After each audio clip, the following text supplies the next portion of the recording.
poco sobre el tema de las guerras civiles en la segunda mitad del siglo XIX. Vamos a presentar algunos rasgos de esas guerras, qué importancia tienen para el proceso de formación del Estado-Nación colombiano y qué impacto tienen en el presente.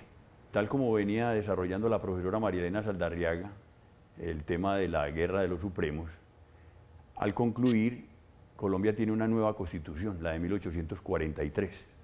Esta constitución es una constitución que tiene un alto predominio centralista, en la medida en que la guerra es ganada por los ministeriales, que posteriormente van a ser de algún modo los conservadores.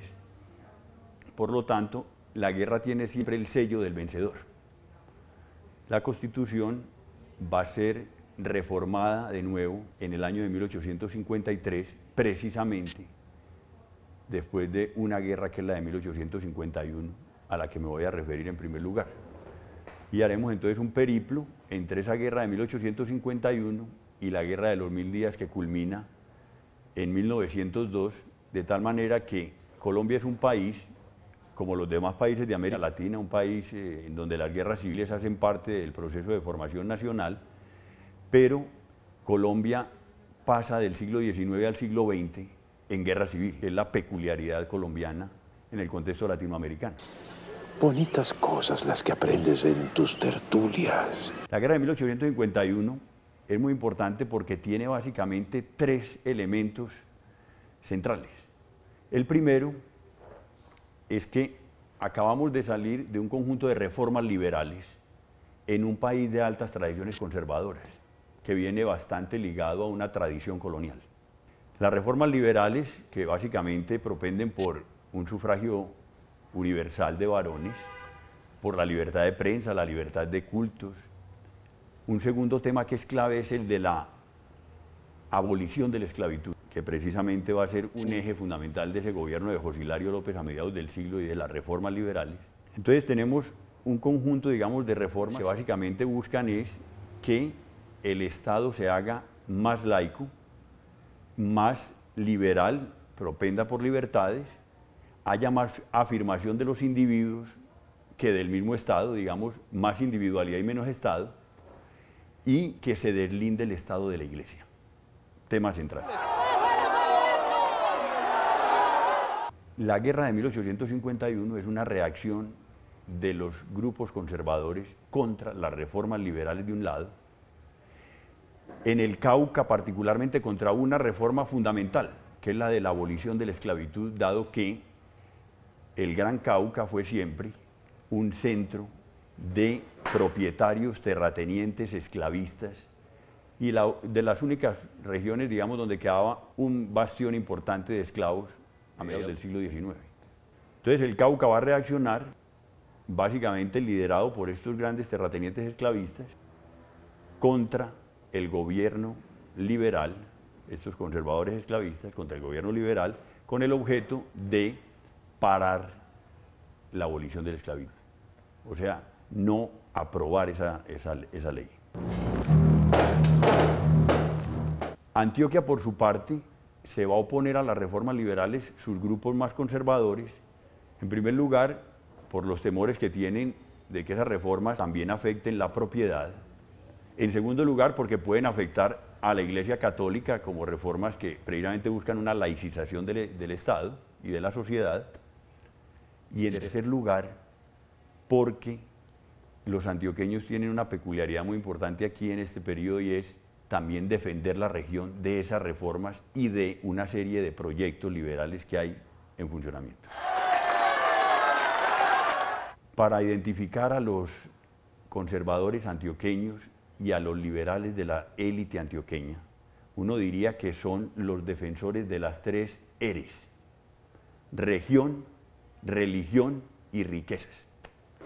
De ahí para adelante, pase lo que pase, ese es el punto nodal, y precisamente esta guerra se hace con dos banderas: Dios y federación. Eso es importante tenerlo en cuenta porque Antioquia va a tener una tradición católica que es muy significativa, comparable tal vez a zonas como la de Pamplona en Santander, y una tradición conservadora muy alta y católica, y a Pasto en el sur de Colombia, también con obispos de un alto nivel de ultramontanismo, como Manuel Canuto Restrepo y Villegas, o después Ezequiel Moreno, para quien matar liberales no era pecado en la guerra de los 1000 días.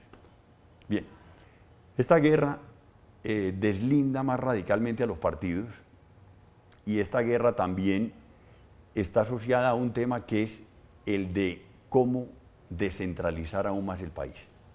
Y los liberales ganan la guerra, el proceso de descentralización crece, y a una Antioquia que venía precisamente de la década del 30, como señaló María Elena anteriormente, en esa búsqueda de fortalecimiento como provincia, no obstante había proyectos nacionales de distribuirla en 3 subregiones o en 3 provincias. Una con eje en Medellín, muy disputada por liberales y conservadores, otra con eje en Santa Fe de Antioquia, también bastante disputada por ambas partes, y una provincia más liberal que tenía su centro en Río Negro y que va a ser la provincia de Córdoba. Digamos que se quiebra esa unidad regional, más o menos aparente diría yo, porque Antioquia también tiene muchas otras subregiones que generalmente se habla poco de ellas, pero que son muy importantes. Las subregiones mineras del nordeste, un suroeste que viene iniciando un proceso, se viene iniciando sobre él un proceso de colonización, un sur que viene construyéndose desde comienzos del siglo XIX y que va a romper con oleadas colonizadoras, lo que podíamos llamar esa zona que va hasta Manizales, precisamente pasando por Abejorral, Sonsón, Salamina, y creándose todo ese corredor de Filadelfia, Pensilvania, hasta Manizales, hasta 1848, y nos vamos corriendo hasta 1863 en esa oleada que se va hasta lo que llamamos los valles del Risaralda y Pereira, y más adelante hasta la década del 80 del siglo XIX, hasta el río La Vieja y el Quindío. Bien, la guerra es un elemento muy importante, digamos, de diferenciación partidista, pero al mismo tiempo la guerra es una manera de resolución de conflictos, hay que decirlo de ese modo, parcial, de acuerdo, pero es una modalidad de ir tratando de resolver conflictos cuando no se puede a través de las formas políticas más clásicas. La idea de levantar los pueblos me parece temeraria. Señores, todavía no hemos agotado las vías de la ley y la razón para aceptar la pertinencia de una acción armada. Entramos entonces en un periodo en el cual vamos a ver surgir a partir de las provincias los estados confederados. Los 8 estados confederados de 1858, en esa otra constitución, son el resultado de un proceso de asociación de provincias en distintas regiones, y veremos aparecer en 1855 el primer estado confederado, el primer estado, llamémoslo así, que es Panamá. No es fortuito, Panamá ha sido de alguna manera una región bastante distante del resto, digamos, del país, de difícil acceso, solamente se puede llegar allá a través por el mar, a través de la navegación a vapor de la época. Está bastante distante y de alguna manera es la primera región que se afirma en 1855 como un estado federal. Luego tendremos Antioquia en el 56, también es llamativo que sea la segunda región que se afirma, y luego las otras 6 regiones del país que van a constituir estados, 3 en la costa, pues, otras 2 más en la costa que serían Bolívar, con centro en Cartagena, previamente separada del Magdalena por el río, hasta La Guajira, que sería el estado del Magdalena. En la parte centro-oriental tendríamos a Cundinamarca, en el centro, con su eje en Bogotá, Boyacá, con su centro en Tunja, y con toda esa zona, todo ese corredor que hay, digamos, sobre los llanos de Casanare, y Santander, en el centro-oriente. Y luego tendríamos en el noroccidente Antioquia, y en el suroccidente el Cauca, y un estado que va a surgir en plena guerra en el año 1861, que es el del Tolima, que está atravesado por el río Magdalena en su corazón del Agualao, y que va a ser posteriormente el que va a dar lugar a las regiones del Tolima y de el Huila. Bien, digamos que vamos hacia un periodo, digamos, en que cada vez el proceso de regionalización del país es más fuerte. Sectores conservadores van a buscar que no haya una división tan, digámoslo así, que las regiones no tengan tanto peso. Y digamos que el gobierno de Mariano Ospina Rodríguez de 1857 al 61 es el que va a tratar de cortarle un poco las alas a esa configuración de estados confederados de la Constitución del año 58. Y la reacción va a venir precisamente de sectores liberales o de sectores que fueron incluso en otras épocas conservadores, pero que van a tener ya una perspectiva más liberal, como el caso de Tomás Cipriano de Mosquera. Mosquera va a levantar una guerra civil contra el gobierno de Ospina Rodríguez, precisamente porque el gobierno de Ospina Rodríguez está cortándole las alas a las formas nuevas de federación. Y Mosquera va a propender básicamente por unos estados federales soberanos, que eso es excepcional en el mundo. Digamos que uno puede entender que haya una especie, digamos, que haya estados confederados como el caso norteamericano, o que haya, digamos, estados confederados como en el caso incluso francés, pero en Colombia era estados federales soberanos, que tenían unos niveles de independencia muy altos. Pues bien, la guerra se hace, yo diría que esta es la guerra, la de 1859 al 62, es una guerra por el fortalecimiento de las regiones, digámoslo de esa manera, en contra de un gobierno conservador que quiere ponerle límites.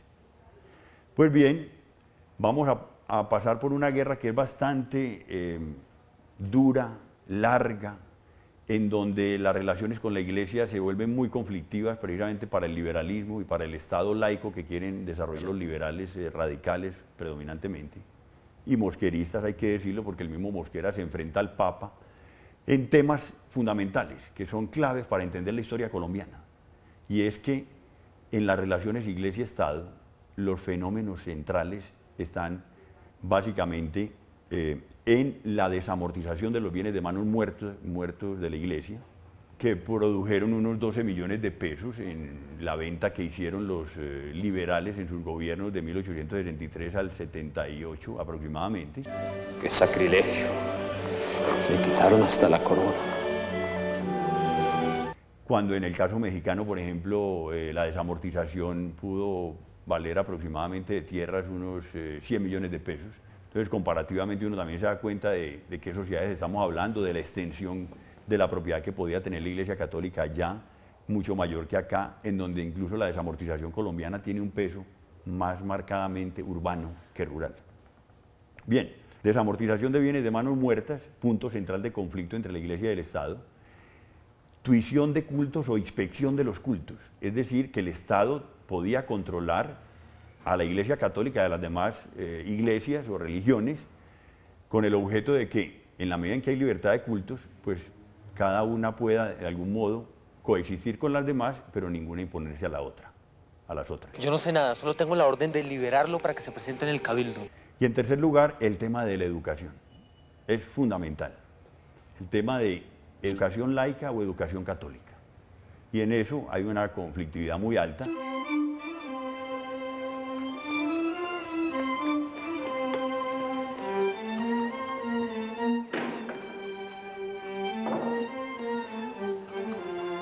Uno de los elementos claves precisamente para la configuración de una guerra que va a venir más tarde, que es la de 1876.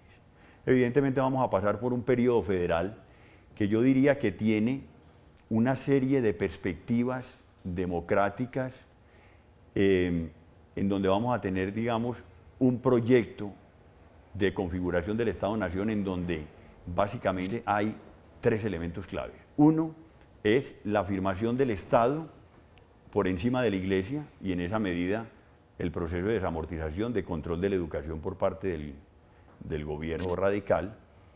Y en tercer lugar, bueno, lo de la educación es muy importante porque es un eje fundamental para entender esta diferenciación partidista y también el proyecto de los radicales con respecto a la nación. Y es configurar una universidad nacional de Colombia en 1877, que sea el eje de las normales, de las escuelas normales. Para ello hay que traer unos institutores que conozcan métodos nuevos y nuevas perspectivas de educación, básicamente formados en Pestalozzi, que es un educador suizo que desarrollé un método en el que hay temas muy importantes sobre cómo, digamos, la experimentación es muy importante en la formación educativa, el conocimiento de la naturaleza, el conocimiento del cuerpo y todo lo que es, digamos, un trabajo sobre la observación bien dirigida.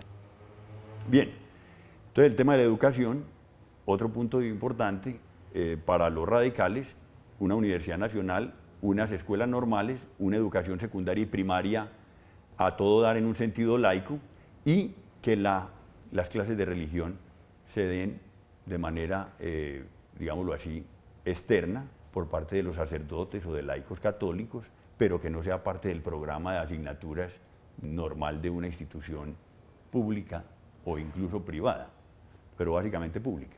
Entonces digamos que el proyecto liberal es un proyecto, digamos, de laicización, de desamortización a la Iglesia, de cómo desarrollar las libertades en un sentido muy amplio, de cómo configurar una serie de cuerpos nuevos de sociedades democráticas, de cómo crear una prensa liberal, abierta, internacionalizada, como es por ejemplo un diario como el de Cundinamarca, para poner un caso, y de cómo crear todo un ambiente de libertades, evidentemente con dificultades.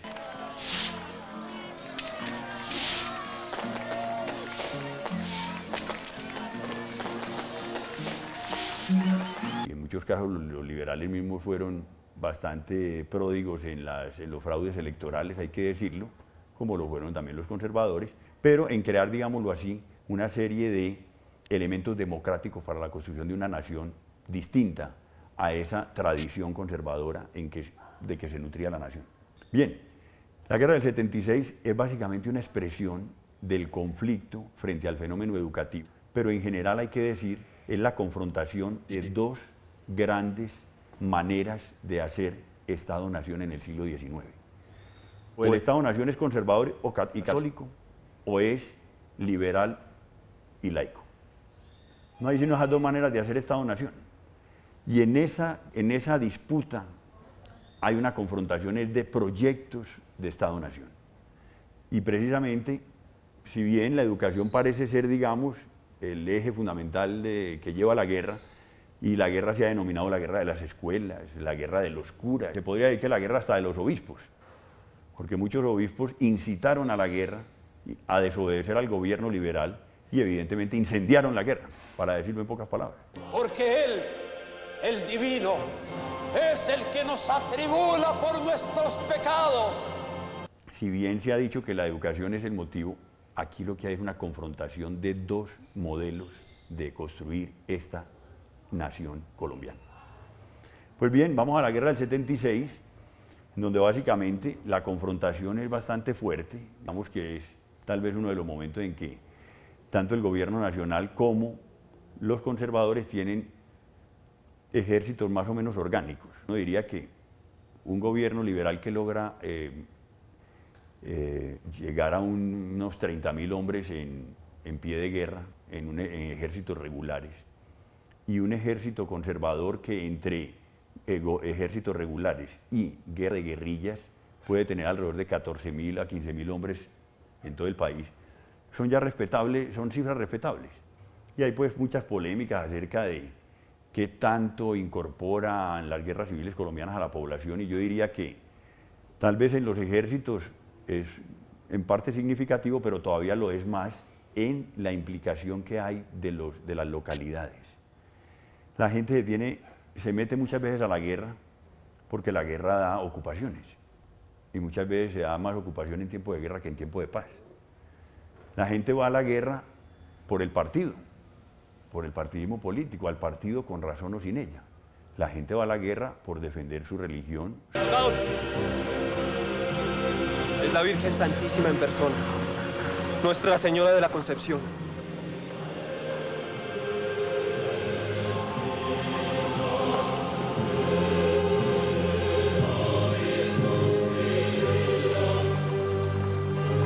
Su familia y su propiedad. Tenemos que llenarnos de valor, Barbarita. Y lo haremos en memoria de tu hijo. La gente va a la guerra también por motivos personales. Hay gente que va a la guerra porque su familia tiene una tradición militar y la mantiene. Hay gente que va a la guerra para vengarse de lo que le ocurrió a su familia o a sus cercanos en guerras anteriores o incluso en conflictos cotidianos. O sea, la gente va a la guerra por muchas razones. Y en eso, entonces la guerra, digámoslo así, que es una especie de momento liminal en donde afloran cantidades de expectativas individuales, grupales, partidistas, religiosas, económicas incluso. La guerra también es un negocio. A unos los deja muy mal parados, pero a otros hasta los enriquece mucho más. Uno se pone a ver quiénes ponen los abastos, después le van a cobrar al Estado, al gobierno general, lo que pusieron en ganados, en abastos, en comidas, en habituallamiento, los que contrataron vestuarios, ¿no? Gabriel Echeverri aquí hacía cantidades de vestuarios con De Luis Asa, 2 ricachones, haciendo vestuarios para el ejército de Antioquia, 7.000 hombres bien vestidos, más o menos, y traían también fusiles Remington, y se los vendían al Estado, se los prestaban al Estado provisionalmente o se los arrendaban, como arrendaban también mulas y arrendaban ganados, bueyes, etc. O sea, también la guerra es un momento de enriquecimiento, pero también de empobrecimiento. O sea, la guerra da y quita, la guerra es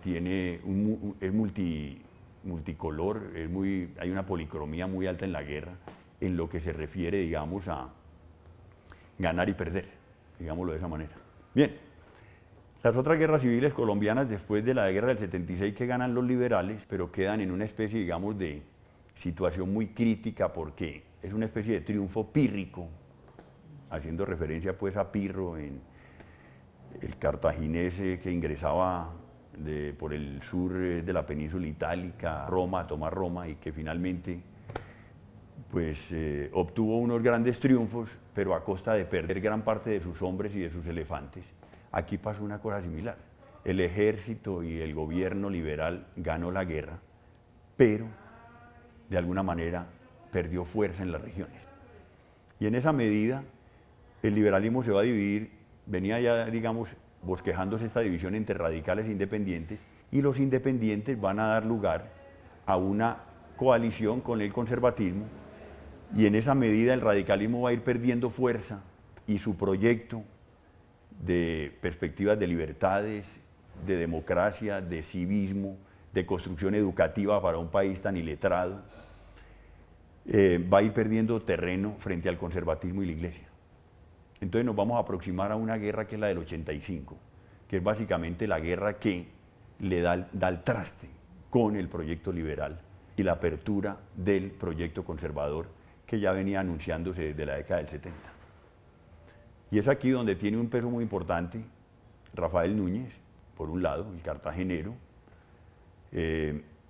Miguel Antonio Caro, un conservador cundinamarqués de una formación teológica y filosófica tradicional, basado en Balmes, Donoso Cortés, y Carlos Holguín, de tradiciones caucanas, digámoslo así, de hacendarias, etc. Vamos a tener, digamos, un proyecto nuevo que es el proyecto regenerador. El proyecto regenerador va a poner al país en una perspectiva conservadora, procatólica y prohispanista. Eso hay que saberlo muy bien porque de alguna manera el país va a dar una cierta, digámoslo así, va a dar un giro cada vez más fuerte hacia el conservatismo y hacia el catolicismo.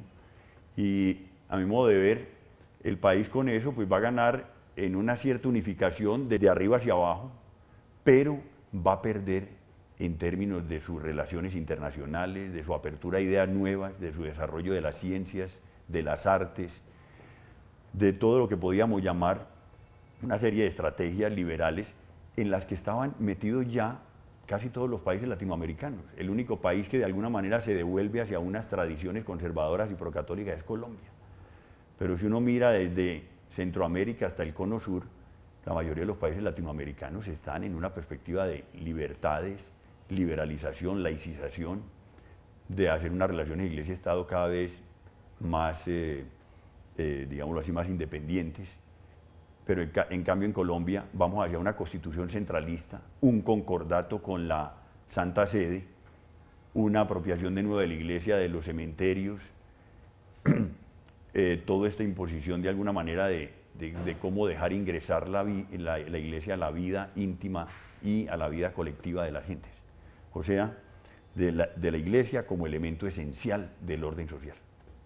Pues bien, la regeneración es un tema muy amplio que habría que desarrollar más, pero voy a decir pocas cosas, y es: la regeneración excluye al liberalismo de los cargos de gobierno, de los cargos en las regiones.